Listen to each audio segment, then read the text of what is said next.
আসসালামু আলাইকুম, সবাইকে শুভেচ্ছা জানাচ্ছি। মাসুম মাহবুব। আপনারা দেখছেন, শুনছেন, আমাকে একটু কমেন্ট করে জানাবেন যে সব ঠিক আছে কিনা। আমার এক ভাই লিখেছে, বাংলাদেশের খবর শুনতে মন চায় না। আমারও বাংলাদেশের এইসব খবর দিতে ভালো লাগে না, কিন্তু অনেক কমেন্ট করছেন যে ভাই বাংলাদেশের খবর একেবারে দেয়া বন্ধ করলেন কেন? আমরা বাংলাদেশের খবর শুনতে চাই। তো সেই সব দর্শকদের জন্য একটু স্যাক্রিফাইস করেন, আমিও দিচ্ছি আপনাদের। আমার সবসময় ভালো কিছু খবর দিতে ভালো লাগে। তো আরেক ভাই লিখছে, ভাই নেতা কাকু আছে না গেছে? এখনো মনে হচ্ছে নেতা কাকু আছে। আমার একটু ঠান্ডা জ্বরের কারণে গলা বসে গেছে, একটু কষ্ট হলেও শুনে নেবেন। এক ভাই লিখছে, মাসুম ভাই আপনার শরীরের অবস্থা কি? ইনশাআল্লাহ আগের চেয়ে একটু ভালো, আপডেট হচ্ছে। আমার উপস্থাপনা আপনার ভালো লাগে ভাই, না? ওকে, থ্যাংক ইউ। দর্শক, আজকে অনেকগুলো গুরুত্বপূর্ণ খবর আছে, আল্লাহ সুস্থ রাখলে পুরোটাই দেওয়ার চেষ্টা করব। বলতে পারে আজকে অনেকগুলো খবর আছে এবং আপনার ধৈর্য সহকারে বসে থাকতে হবে। আমি প্রথমে বাংলাদেশের খবরটা সংক্ষিপ্ত আকারে একটু দিয়ে নিই, তারপর আমি চলে যাব, কারণ বাংলাদেশের সংবাদটা আমি খুব বেশি অল্প সময়ের জন্য দেব। প্রথম বিষয়টা হচ্ছে, বাংলাদেশ সংসদ এখন উত্তপ্ত হয়ে গেছে। আজকেও দেখলাম বিরোধী দলের নেতার সাথে স্বরাষ্ট্রমন্ত্রীর বাকচিত হয়েছে, বাট ভদ্রচিত্তভাবেই হয়েছে।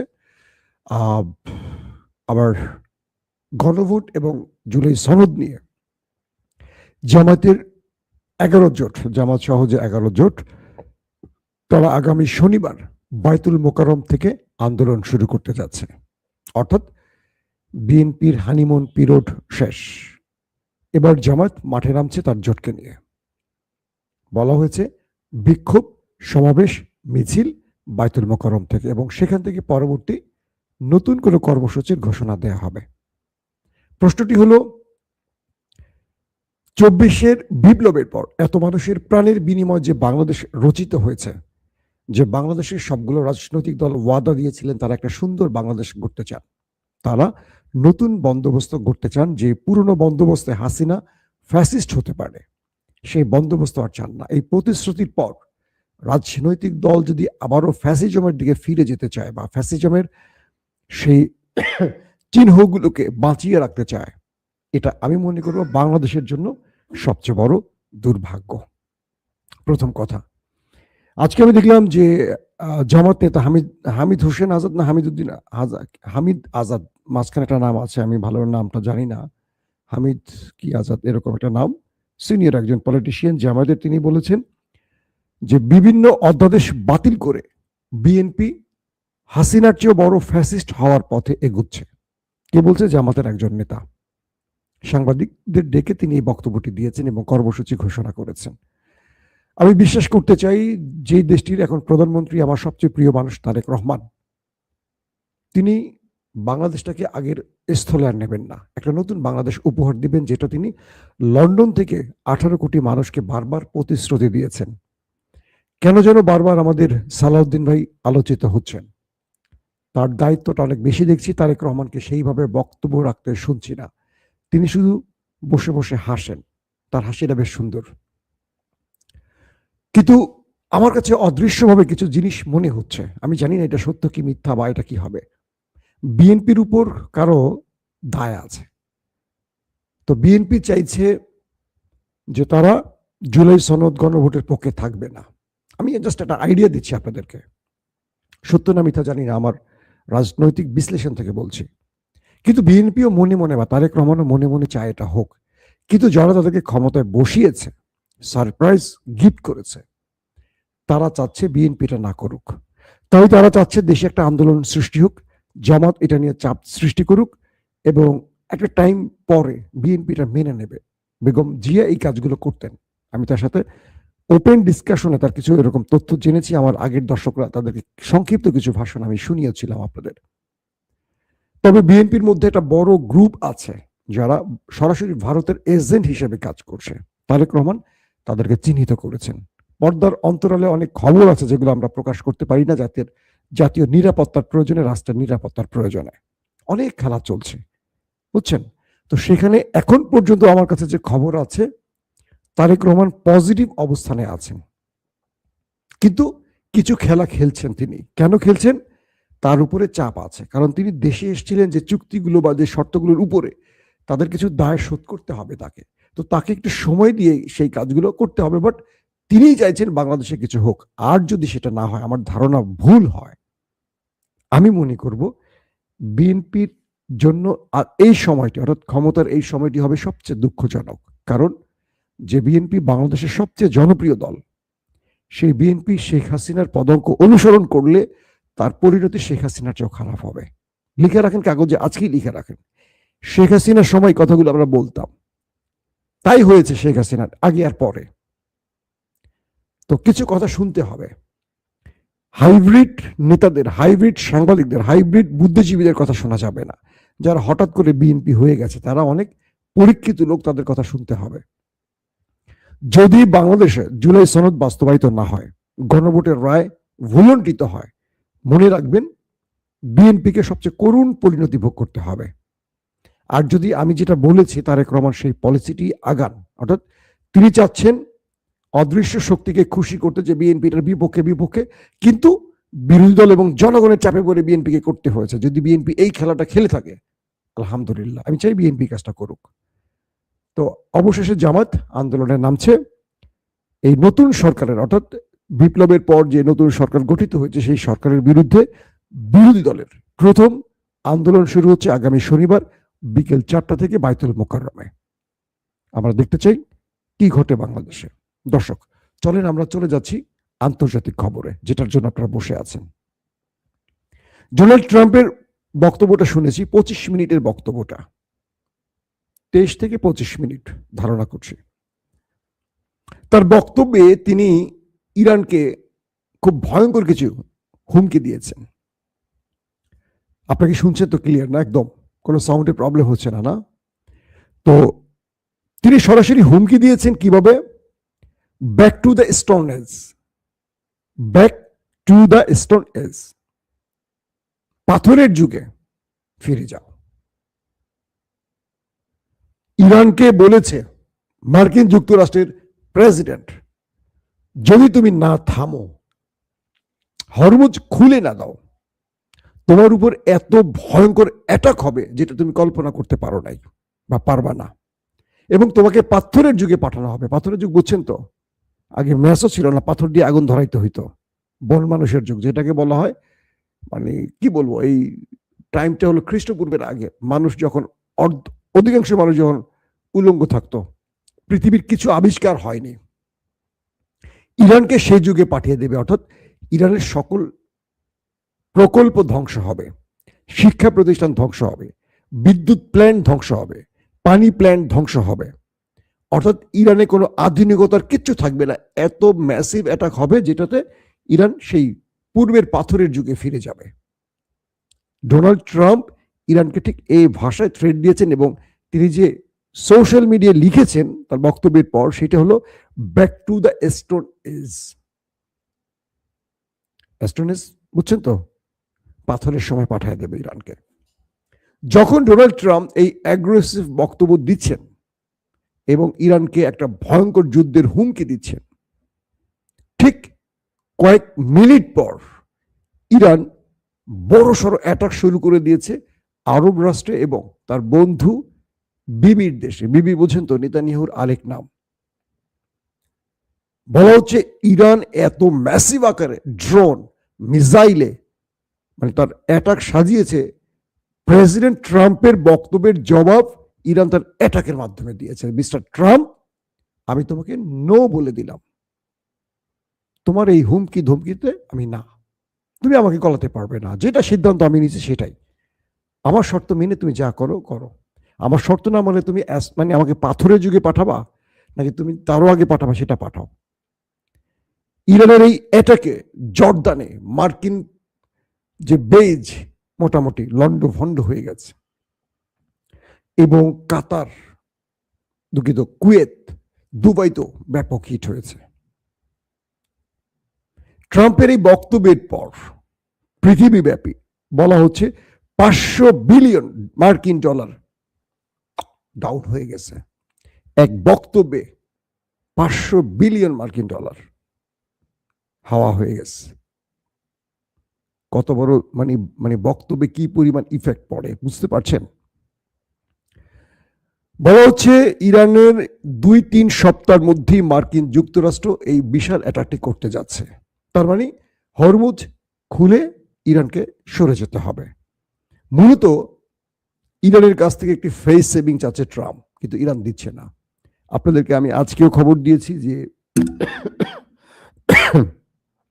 যখন ইরানের একজন গুরুত্বপূর্ণ ব্যক্তি মার্কিন যুক্তরাষ্ট্রের সাথে আলাপ চলছিল তৃতীয় রাষ্ট্রগুলোর মাধ্যমে, অর্থাৎ পাকিস্তান, তুরস্ক, মিশর, ওমান, এই দেশগুলোর মাধ্যমে যখন আলোচনা চলছিল, আর যে ব্যক্তিটি এই আলোচনাটাকে এগিয়ে নিয়ে যাচ্ছিলেন সেই ব্যক্তিকে দখলদাররা মেরে দিয়েছে। মানে একবার চিন্তা করেন যে বিষয়টা কত ভয়াবহভাবে, যে যেই ব্যক্তি যুদ্ধ বন্ধের জন্য আলোচনায় যাচ্ছে তাকে মেরে দিচ্ছে। কামাল কারাজি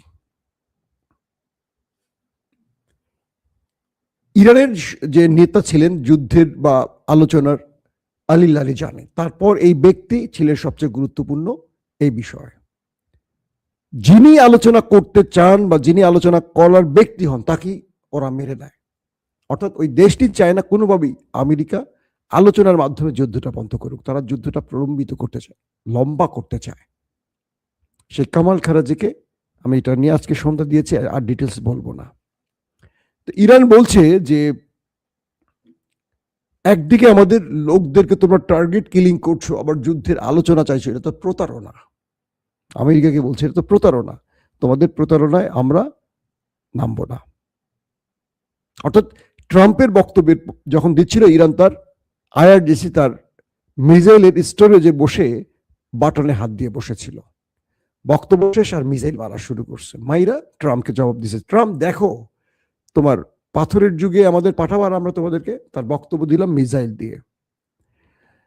এখন যে বিষয়টি তৈরি হয়েছে যে জর্দান রাষ্ট্রটা কারা? এটি হলো ইসরায়েলের সবচেয়ে বড় মিত্র। এরা কোনো মুসলিম দেশে নয়, এরা ইসরায়েলের মিত্র বা ইসরায়েলের পক্ষের। আরেকটি দেশ আছে আরব আমিরাত।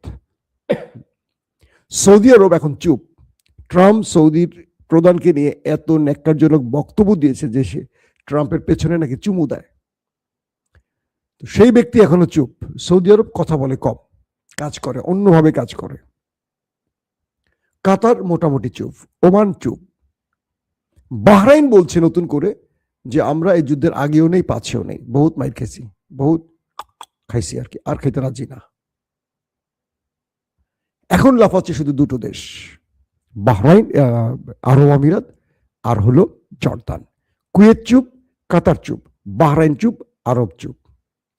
ওরা বলছে আরব যদি এই যুদ্ধে না নামে আমরা নামবো কি করে? অর্থাৎ আরবরা হলো মোরল, আরব যদি যুদ্ধে নামে সবাই নামবে। আরব কৌশলগত কারণে চুপ। তারা চায় ইরান দমে যাক, কিন্তু তারা এই অ্যাটাকে নামবে না, কারণ তারা জানে যদি তারা এই যুদ্ধে নামে ইরান আরবকে তক্তা বানায় ফেলবে। তাদের যে ভিশন 30 শেষ, বুর্জ খলিফা মলিফা কিচ্ছু থাকবে না।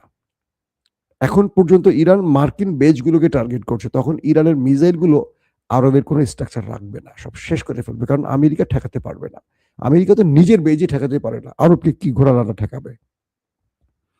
এখন এই পরিস্থিতির মধ্যে যে অবস্থাটি তৈরি হয়েছে যে মার্কিন ডিস্ট্রয়ার ভারত মহাসাগরে যখন ছিল, ইরানের মিসাইল সেটাকে হিট করেছে। 2টো মিসাইল হিট করেছে মার্কিন ডিস্ট্রয়ারে। ইরানিরা বলছে এটি হলো আমাদের ভারত থেকে শ্রীলঙ্কা হয়ে আসার পথে ইরানের একটি জাহাজে অ্যাটাক হয়েছে না, 80 জন নাবিক শাহাদাত বরণ করেছিলেন, এটার প্রতিশোধ। মার্কিন সেই ডিস্ট্রয়ারকে, প্রায় $2 বিলিয়ন মার্কিন ডলারের সেই ডিস্ট্রয়ারটাকে 2টো মিসাইল দিয়ে হিট করেছে। একটি ছিল হাইপারসনিক মিসাইল, আরেকটি ছিল ক্রুজ মিসাইল। 2 পয়েন্ট থেকে এসে রাডার সিস্টেমকে ফাঁকি দিয়ে হিট করে মোটামুটি বেশ কজনকে ওপারে পাঠিয়ে দিয়েছে। পাশাপাশি যুক্তরাষ্ট্রের যেই স্ট্রাইক গ্রুপ, মার্কিন যুক্তরাষ্ট্রের যে স্ট্রাইক গ্রুপ, তাদের উপর আজকে বেসিভ আকারে ড্রোন অ্যাটাক চালিয়েছে ইরান, এবং সেখানেও প্রচুর হতাহতের খবর আসছে। ড্রোনের যে খেলা দেখাচ্ছে ইরান, ওরে বাপ রে বাপ, কঠিন খেলা দেখাচ্ছে এখন ইরানের ড্রোন। সৌদি আরবের মধ্যে কোথায় কোথায় পালিয়ে আছে খুঁজে বের করে ড্রোন সেখানে গিয়ে হিট করে চলে আসছে। মানে ইরানের কাছে এখন রিয়েল টাইম ইন্টেলিজেন্স বলি এত পারফেক্টলি আসে, মার্কিন কোন পাইলট কোথায় গিয়ে পালিয়ে আছে সেখানে ড্রোন গিয়ে তাকে মেরে দিয়ে আসছে। আমেরিকা মুখ খুলে বলছে না, পরাশক্তি তো লজ্জা কাউকে বলতে পারছে না, একদম মাইকটা দিচ্ছে ইরান, কিন্তু কঠিন ভাবে। ইরান যে দাবি করছে শত শত সেনা ওপারে, এটার এগেনস্টে আমেরিকা 13 জন 14 জন সংখ্যাটা প্রকাশ করে। এটাকে 13 জন 14 জন মারা যাবে এটা আপনি বিশ্বাস করেন? এটা সম্ভব?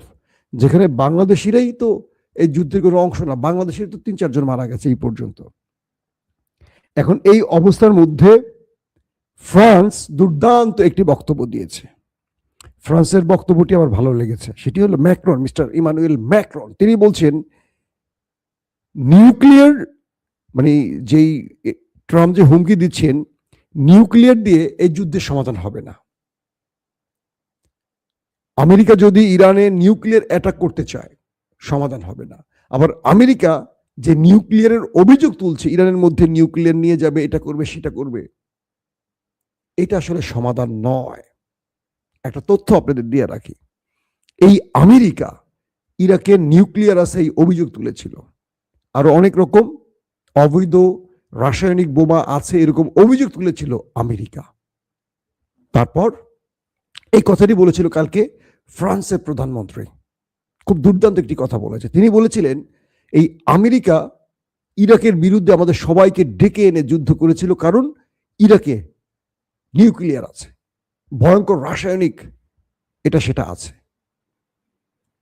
আমরা সবাই মানে সুসুর করে চলে এসেছি ট্রাম্পের ডাকে ইরাকে লড়াই করতে। দিন শেষে আমরা জানলাম যে ইরাকের কাছে কিছুই নেই, কিন্তু ইরাকটা ধ্বংস হয়ে গেল, লাখো মানুষ প্রাণ হারালো।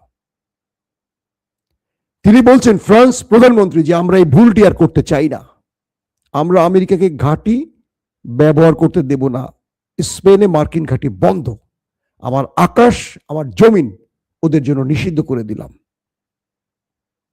একইভাবে Switzerland, Poland, France, German, Britain তারা সবাই আমেরিকাকে অসহযোগিতার ঘোষণা দিল এবং বলল তাদের দেশ থেকে কোনো আক্রমণ করতে দেবে না ইরানে এই ইউরোপের মোড়ল রাষ্ট্রগুলো। তো চিন্তা করেন, ম্যাক্রন বলছেন যে ইরানের ইউরেনিয়াম নিয়ে বা নিউক্লিয়ার নিয়ে এত আলোচনা বা যুদ্ধ শুরু, এটা তো যুদ্ধ দিয়ে এই নিউক্লিয়ারের আলোচনা নয়, এটি হবে টেবিলে বসে। ট্রাম্প অসুস্থ হয়ে তিনি এই কাজগুলো করছেন। কে বলছে? ফ্রান্স প্রধানমন্ত্রী ইমানুয়েল ম্যাক্রন। বুঝছেন? তিনি বলছেন হরমুজ শক্তি দিয়ে খোলা যাবে না, মার্কিন যুক্তরাষ্ট্র যে শক্তি প্রয়োগ করছে এইভাবে হরমুজ প্রণালী খোলা যাবে না।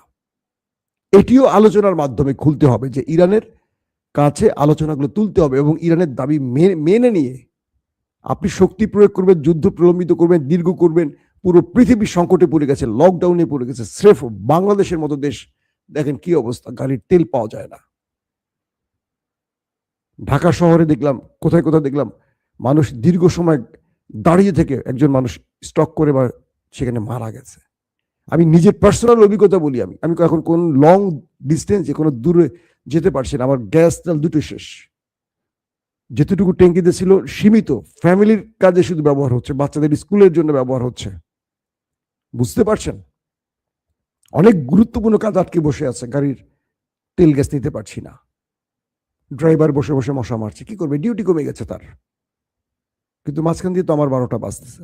তো এত দূরে বাংলাদেশের যদি এই পরিস্থিতি হয়, পৃথিবীর কি অবস্থা বলছেন? এবং বিভিন্ন সূত্র বলছে বাংলাদেশ সবার আগে তেল সংকটে পড়বে সবচেয়ে বেশি, এমন হবে যে বাংলাদেশে কোনো তেল থাকবে না। বাংলাদেশ একটা ভয়ঙ্কর দিকে যাবে আগামী 1 মাস যদি লং টাইম এই যুদ্ধটা চলে, যত বড় কথাই বলো। কারণ ইরান ইতিমধ্যে বাংলাদেশের ব্যাপারে অসন্তুষ্টি জানিয়েছে, বাংলাদেশ সরকারের বক্তব্যটি ইরানের ভালো লাগেনি।